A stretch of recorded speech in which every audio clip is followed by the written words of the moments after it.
We have this story covered from all angles, all around the world. NBC's senior national security correspondent Courtney Kube is at the Pentagon.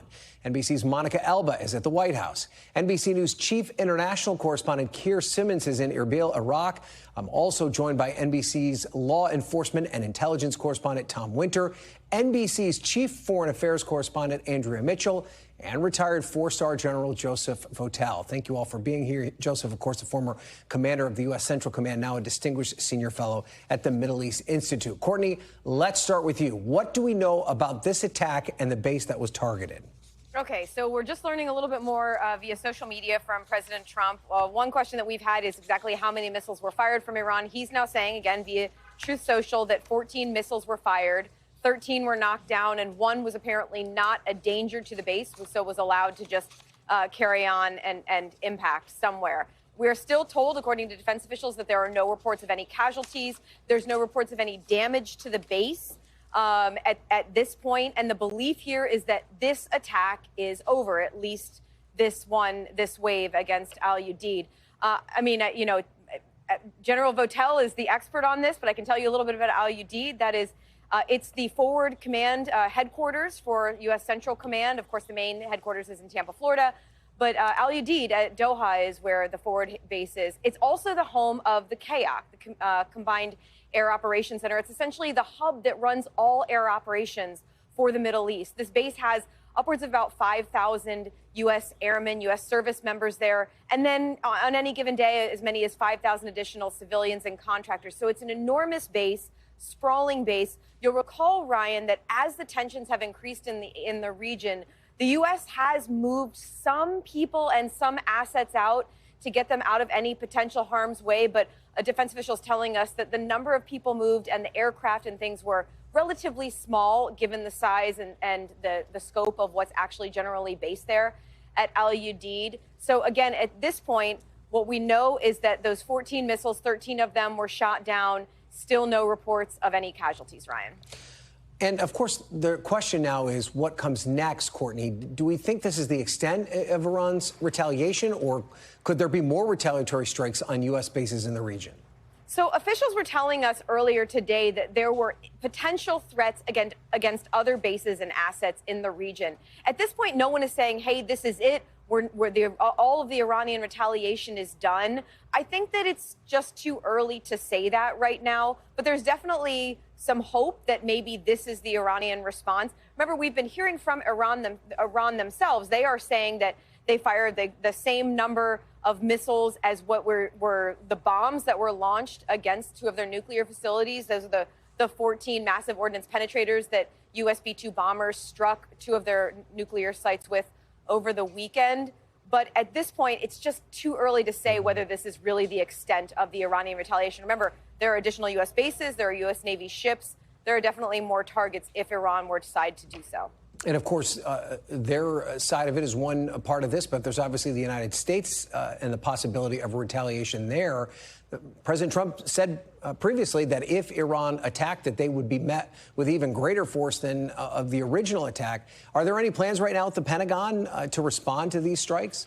So, Ryan, I guarantee before the U.S. even began these military strikes over the weekend, I guarantee that they also had plans ready for what to do if and when Iran were to respond or retaliate. And that would probably run the gamut of everything from Iran not retaliating at all or not doing anything kinetic to a large-scale Iranian retaliation that could lead to some sort of a mass casualty event. I suspect that a large part of the conversation that's been going on in the Situation Room today has been going through the options that the U.S. has ready for President Trump to look through and see. But, you know, past his prologue here, if in fact this is really the extent of the Iranian retaliation, it's very possible that this back and forth just sort of fizzles out with this. And Courtney, the president seems somewhat annoyed by the way people have been assessing the damage that took place after this attack. But we still have yet to get a full readout from the Pentagon as to just how effective this strike was, correct? Yeah, I mean, a battle damage assessment is not an instant thing. And especially when you don't have men and women on the ground there to get eyes on the target and to see exactly what was done. And this is only compounded by the fact that the targets were deep underground. So they're going to be looking at satellite images. They're going to be gathering other intelligence. Generally, it could take days or even weeks for them to get a solid assessment of exactly whether the facilities were not just damaged. I think there's no question that just the firepower that was unleashed on these 3 sites, there had to have been damage to the facilities. But as far as whether they were actually destroyed or how far they may have even been set back, that is just likely to take some time. The reality is here, there has been a lot of reporting. We have been talking nonstop about these strikes since they occurred, Ryan. And there is no question about the fact that this was an extremely well-coordinated, covert military action, coordinated across multiple services, multiple platforms here. No one is questioning that. But when it comes to the actual assessment of just the extent of the damage, it's simply, according to the officials we're talking to, it's just simply not complete yet. And completely ending the Iranian nuclear program is a very, very difficult task. So we'll have to see if that's exactly what happened here. Courtney Kube at the Pentagon, thanks for that. Let's now go to the White House. Monica Alba standing by there. We just got our first reaction from the White House on these retaliatory strikes. And Monica, it does seem a bit muted from President Trump. Well, look, and it's also notable, Ryan, that this is a day where the president could decide to come speak to reporters, to take questions on all of this, to talk about the strikes from over the weekend, extrapolate on this retaliation that we did see today. But instead, he's choosing to do so on his social media platform, as he so often does. And you're right, he is now trying to pivot the conversation to this idea of, in his words, he says, now it's time, quote, for peace, and they are trying to tout this idea that the president is approaching this as peace through strength, of course, given the military intervention that we saw on Saturday, now coupled with what we're seeing, which is the president urging some restraint here and saying hopefully he feels that now this can be put to the side as long as there aren't any additional retaliations. He said he was also very pleased to see that no Qataris were injured or worse killed in these intercepted missiles on the U.S. airbase. And he says simply that now he feels, again, that this is the time to perhaps resume some of these diplomatic talks that seemingly appeared to be very difficult and off the rails, really, in the last couple of days, as we all know, but that now he may be pushing for some kind of return to those. But again, he's not appearing before the cameras to, as he so often does, take questions on all of this. He is just issuing these statements. And we know that he was in the Situation Room for several hours, monitoring this all in real time from the White House today. But then he'll be on the world stage tomorrow, where certainly this will be top of mind. Obviously, the reaction, I think it's fair to say, in parts of Europe has been mixed to this, the way that this conflict is developing. And we see President Trump expected to head to NATO for the summit there tomorrow. I have to imagine that the situation in the Middle East is going to loom large over those talks. And it already was with the instance of the G7, as we saw just a week ago. If you can believe it, Ryan, it feels like an eternity. But just a week or so ago, the president was in Canada for those meetings with leaders, and then he cut the trip short to return here to the White House because of what was unfolding in the war between Israel and Iran. So tomorrow he does head to The Hague in the Netherlands to have these talks with world leaders. And we can expect, again, yes, this approach that there's still some hope for some kind of diplomatic avenue here for what could be left. Now, again, the president argues that everything was completely obliterated when it comes to Iran's nuclear program. Experts have raised questions about some of the enriched uranium that either could or was not moved from certain nuclear sites, or more enriched uranium that was not a part of the calculation that could still exist and be out there. And I think that's what so many leaders have expressed concern over, that certainly it's not like the threat from there has been completely contained, but perhaps now there is a little bit of a window for some of these talks to resume between world leaders, between intermediaries. And we just confirmed some reporting that Axios had over the weekend that the president even discussed having a back channel with Iranian officials through officials in Turkey, traveling perhaps to Istanbul himself to attend those last week. That was one of the last-ditch efforts that was made, and ultimately that was scrapped because the Iran Supreme Leader, Ayatollah Ali Khamenei, couldn't essentially authorize any kind of such meeting. So that was put to the side, but he was willing to even send his vice president, his special envoy, Steve Witkoff, to perhaps take part in some of those talks. Again, that was all sidelined, obviously, and we'll see now what kind of communication could or could not continue with the Iranians, indirectly or directly. Okay, Monica Alba at the White House. Thanks for that. Let's head to the region now where Keir is standing by. You are in Erbil, which is near a U.S. air base. Obviously, this is one of the bases that could potentially be targeted by Iran. What are you seeing and hearing on the ground there?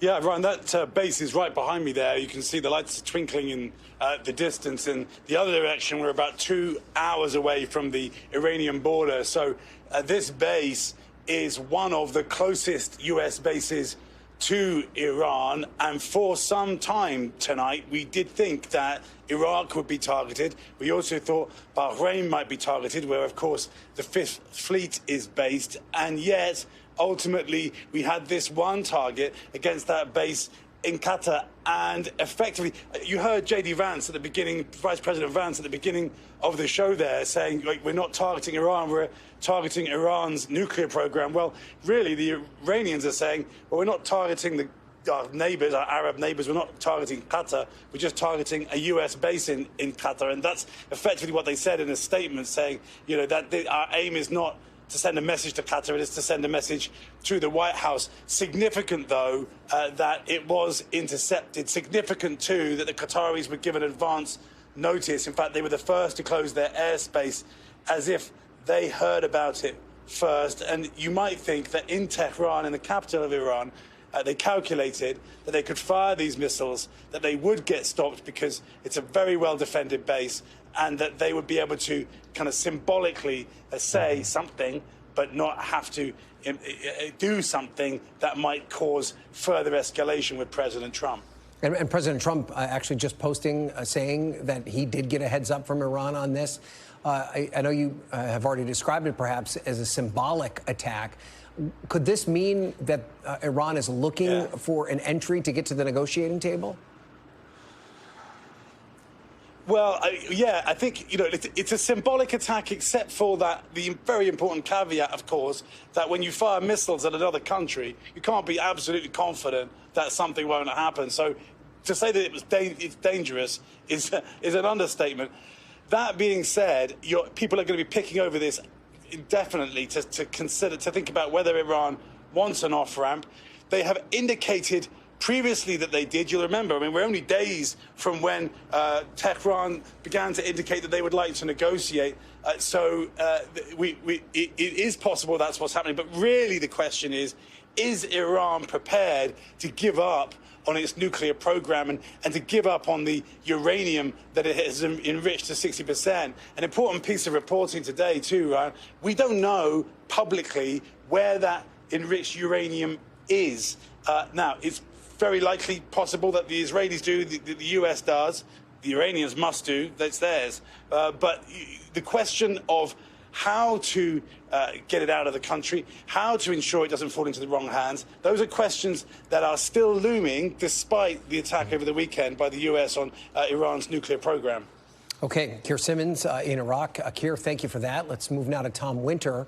And Tom, you have some reporting on a communique to President Trump where Iran threatened to activate sleeper cells in the United States. What more do we know about this? Of course, and that reporting is quarterbacked by our own Carol Lee, Courtney Kube, and Monica Alba. I think when you look at it, Iran leading up to this had to communicate some sort of response to the U.S. as kind of the drums started to beat louder that the U.S. might get involved in what Israel had already launched against Iran. And so they communicated to the U.S. effectively saying, look, we have sleeper cells in the United States.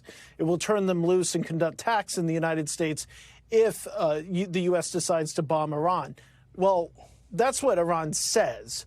What they actually have the capability of doing could, in fact, be an entirely different thing. And right now, we have no indication that Iran has any sort of quote-unquote sleeper cells, a real throwback to the early 2000s terrorism environment here in the United States. That doesn't mean that they haven't tried things in the past. They most assuredly have. We've seen multiple plots here in the United States, including plots involving an attempt to assassinate then President-elect Trump, now obviously President Trump. We've seen efforts twice to hire hitmen and criminal organizations to go after an Iranian journalist and activist here in New York City. And so that's the type of thing Iran has had some success in, at least starting in the past, is an effort to communicate and work with criminal gangs and organizations. The State Department, just as we're coming on the air here, Ryan, issued an alert based on press reports in Sweden saying that it was their indication in that country that Iran was trying to work with criminal groups there to try to effect some sort of attack against U.S. or Israeli interests. So that's the type of thing Iran has tried. Obviously, Ryan, I'm not talking to you about any sort of successful attacks, and that's something the U.S. is trying to keep their record up with. Yeah, and of course, we know that you have to be 100% when it comes to keeping the country safe, when it comes to terror attacks. Even one sneaking through could be deadly and dangerous. So how would we describe the state of U.S. security at this moment? Yeah, so I think they're doing all the things you might expect, right? So an additional police presence in some of the cities that have significant not only Israeli interests, not only Iranian interests, Jewish interests and Islamic interests. So cultural sites, diplomatic sites, religious institutions, the NYPD outside of mosques, outside of Jewish synagogues here in New York City is an example. They have a continuous presence at the Israeli consulate not far from the UN in New York City. And we're seeing that activity, as I mentioned, Los Angeles and Washington, D.C. And there are a number of other smaller departments in smaller parts of the country that, particularly after that Boulder attack against a group of members from the Jewish community in that city, protesting against the continuing holding of hostages by Hamas, that they were attacked. That's something where, again, law enforcement agencies are focused on. Okay, Tom Winter, thank you for that. Let's turn now to Andrea Mitchell, one of the few people in the United States who's talked directly to an Iranian official in the past week or so. You just interviewed the Iranian foreign minister. What do you make of Iran's response in light of what the foreign minister told you? This was, of course, before the U.S. attack. This is such a calibrated response, and I'm really struck by the president's Truth Social post in response to it, which is really very carefully worded. He points out, as Courtney Kube did, that there were 14 missiles, 13 were knocked down, 1 went awry, so it didn't have to be knocked down. It was not threatening. I'm pleased to report, he says, that no Americans were harmed, no damage to, to our base. It's the largest base in the region, as you know, 5,000 service members and another 5,000 civilians. We don't know how many were drawn down. And he says, it looks like they've gotten it out of their system, and there will hopefully be no further hate. I want to thank Iran for giving us early notice. So they gave us the heads up that it was coming. And we know that throughout the region, Bahrain, Kuwait, the UAE, and Qatar, of course, all closed their airspace. So they had that early warning from U.S. intel as well. The president at that point was in the Situation Room with his whole team, and they were in constant communication, visual as well as other communications with everyone in the region, obviously. And he says, perhaps Iran can now proceed to peace and harmony in the region, and I will enthusiastically encourage Israel to do the same.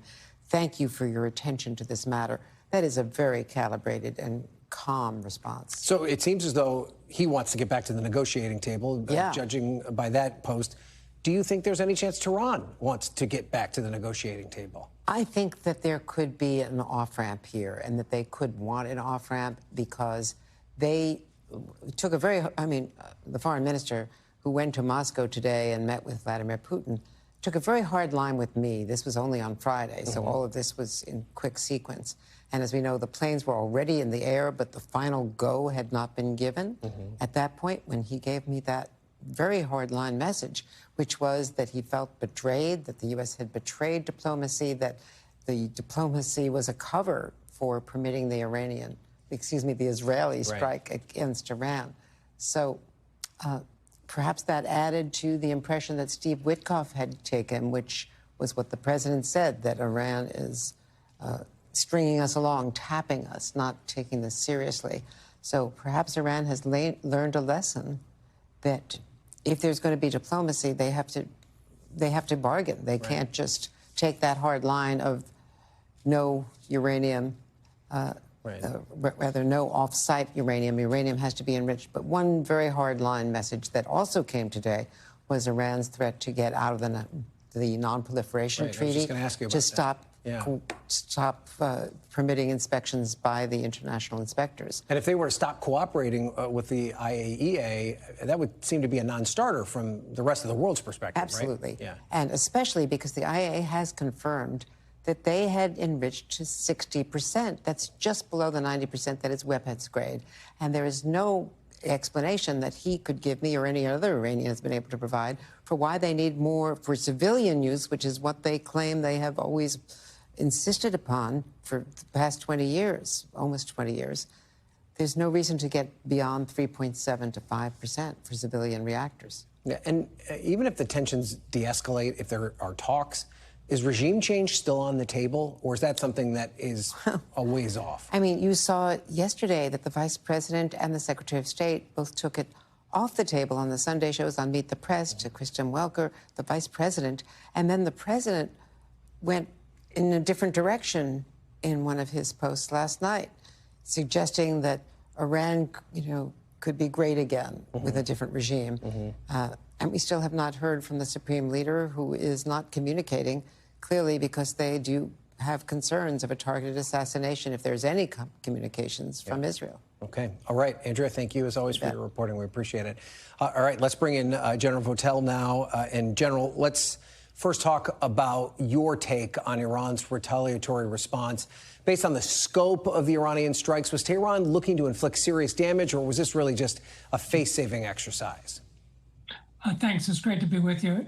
I think this was largely an exercise in face-saving and communicating to the Iranian people that they took action as a result of the U.S. strikes the other evening. We've seen this before. This is a little bit of a feature of the region where when you are confronting a much more powerful adversary, that you do what you need to do to save face and move on. I think their intention here is to try to de-escalate and at least de-escalate this current cycle of escalation that's taken place over the last 48 hours. And how would you compare today's strikes by Iran to those when we saw Iran retaliate after the strike that killed Soleimani? Well, those ones actually, many of them made it to the base and landed, and as I think we all know, inflicted some TBI injuries on our soldiers and service members who are located there. So that was a very serious threat. And I think, as is pointed out by at least one of your reporters here, I mean, you have to take this seriously. 14 ballistic missiles from Iran towards Qatar is a serious threat. Now, this is our largest, our most important base in the region. It's the most protected and well defended. So I think it was Iran had a reasonable amount of confidence that we would be able to intercept these and that there wouldn't none of these would have any particular effects. But the fact of the matter is 14 ballistic missiles launched towards a U.S. base, in addition to the hundreds of others that have been launched across the region over the last couple of weeks. I think we have to take this seriously, even as this seems to de-escalate in this current cycle. And I would imagine it would also mean that the military should not in any way, shape, or form take its guard down, right? This could be all for show, right? And provide an opportunity to seek weakness in other parts and perhaps some of these other bases that are within their range? Yeah, Iran has a lot of capabilities here. They have the remnants of proxy organizations out there. They have very powerful cyber capability. They have a very capable Quds Force maritime element that can get out into the Gulf and cause problems. And of course, they have more missiles and they have drones that they can continue to deploy. So yeah, we have to remain vigilant here. It's good that this first episode is ending this way, but again, I think we have to remain vigilant as we move forward. And we talked about this new social media post from the president from a few minutes ago. It seems as though he's essentially calling for an end to the war. Do you think this provides an off-ramp and a path towards de-escalation and the resumption of negotiations between Iran, the United States, and even perhaps Israel? I do. I think this certainly provides an off-ramp to the current escalation. Now, what will be important is that there has to be earnest efforts back and forth here to try to get the parties to the table, and particularly the United States and Iran, so they can begin to have a discussion and eventually move into some type of negotiation over the principal issues that we're concerned with, that Israel is concerned with, so we can get to a resolution. I don't think this is going to be a quick process, but it can be a progressive process, meaning that we can move forward. We can actually make some progress on this over time. And I think, from my perspective, that would certainly be good. One of the open questions remains just how much damage these strikes did to Iran's nuclear program. I want to play for you what the head of the IAEA said. Take a listen. At this time, no one, including the IAEA, is in a position to have fully assessed the underground damage at Fordow. Given the explosive payload utilized and the extreme vibration-sensitive nature of centrifuges, very significant damage is expected to have occurred. So that's an expert saying it could take some time before we have a complete picture of what happened. How long would you expect it would take for us to determine if Iran was able to move its uranium before the U.S. strikes? And if that's the case, should the administration consider additional strikes? Well, I think as the chairman and the secretary kind of indicated during their press conference yesterday morning, I mean, they were conservative in terms of their estimate. I mean, I think the initial estimate was that it was successful. Our bombs went where they were supposed to go. They performed as they were intended to perform. They were delivered with precision at the right locations. So I think there's some confidence in it. We will be collecting intelligence for the coming days and weeks here, and that is, John, not just the imagery intelligence like you're showing right now, but also signals intelligence, measuring intelligence, and human intelligence. All of this will be very, very important. And of course, as the gentleman just spoke a few moments ago, getting eyes on this to make an on-the-site assessment is going to be absolutely critical to make sure we understand exactly what happened. And of course, once that's all compiled in days or weeks, then the U.S. government can make a decision about what might happen next if we didn't achieve the effects we were looking for. Okay, General Votel, thank you so much for being here. We very much appreciate your expertise, sir. We thank you for watching, and remember, stay updated on breaking news and top stories on the NBC News app or watch live on our YouTube channel.